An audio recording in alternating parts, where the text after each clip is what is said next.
बैठ गए आप। तो मुझे लगता है एक तरफ आप कहते हैं हम सेकुलर हैं और दूसरी तरफ एजेंडा जो लागू करते हैं उसको सांप्रदायिक रूप से कॉम्युनल आधार पर लागू करते हैं। इस देश में 12 लाख से अधिक साधु संत और पुजारी रहते हैं, लेकिन ये लोग इमामों के लिए वेतन की घोषणा करते हैं, एक पक्षीय कार्रवाई करते हैं। क्या एक सेकुलर एजेंडा है? दिल्ली की सरकार ने किया, पश्चिमी बंगाल की सरकार ने किया, महाराष्ट्र की सरकार ने किया। क्या यही सेकुलर एजेंडा है?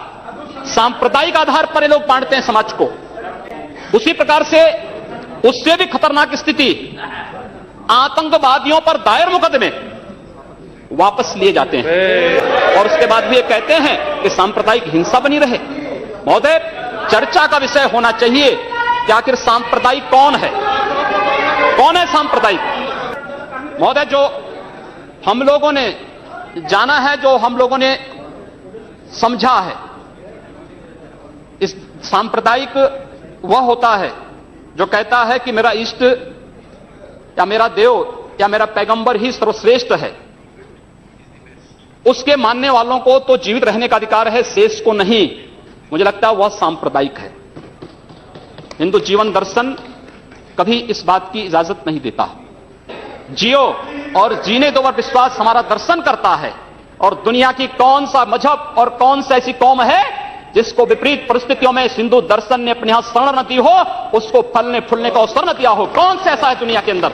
लेकिन आज जिस हिंदू दर्शन ने सबको शरण दी, सबको फलने फूलने का भरपूर अवसर दिया, आज जब उसी के खिलाफ षड्यंत्र होना प्रारंभ होता है तो उसे एकजुट होना तो पड़ेगा ही। और मुझे लगता है इन लोगों के कर्मों का फल है कि पूरे देश का हिंदू जनमानस आज इस बात के लिए तैयार हो रहा है कि उसके खिलाफ आज शासन तंत्र से जो षड्यंत्र हो रहे हैं उसका जवाब अपने स्तर पर देना ही पड़ेगा। और आज वही स्थिति सामने आई है।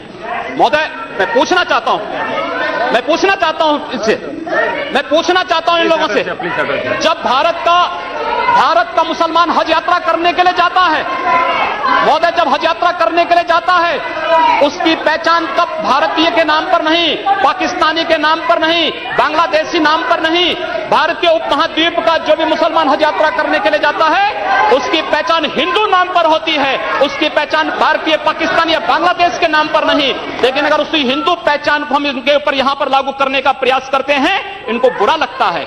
हिंदू सांप्रदायिकता नहीं, हिंदू राष्ट्रीयता का प्रतीक है और भारत की राष्ट्रीयता का प्रतीक हिंदुत्व को बदनाम करोगे, उसकी कीमत चुकानी पड़ेगी इन लोगों को। और इसलिए महोदय, मैं आप सबके आपके माध्यम से एक बार कहना चाहता हूं, महोदय, एक बार गुरुदेव रविंद्रनाथ टैगोर ने कहा था, गुरुदेव रविंद्रनाथ टैगोर ने एक बात कही थी।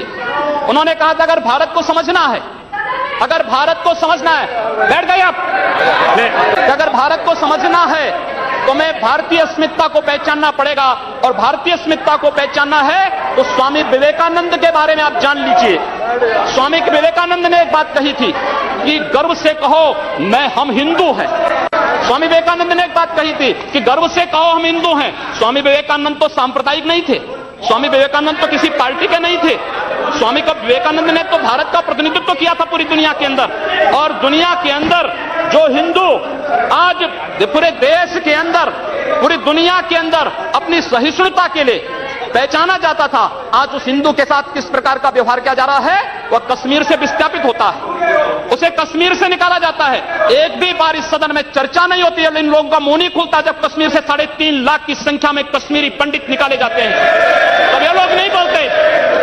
पिछले 2012 में असम के अंदर 3 महीनों तक बोडो जनजाति के लोगों को मारा जाता रहा, कोई नहीं बोला। महोदय, कोई नहीं बोला। जम्मू कश्मीर के बाद जम्मू कश्मीर के हिंदुओं के मारने पर कश्मीरी पंडितों को उनके घरों से बेदखल कर दिया गया, एक भी बार ये लोग बोले नहीं, इनको पीड़ा नहीं हुई। दुनिया के अंदर ये अपने आप में बिरला उदाहरण था जहां पर अपने ही देश में अपने ही जानने वाले लोग विस्थापित होकर के खाना बदोश की जिंदगी जी रहे हैं। उस शर्मनाक घटना की निंदा एक भी बार इन लोगों ने नहीं की। मुंबई के दंगों पर ये लोग मौन रहे।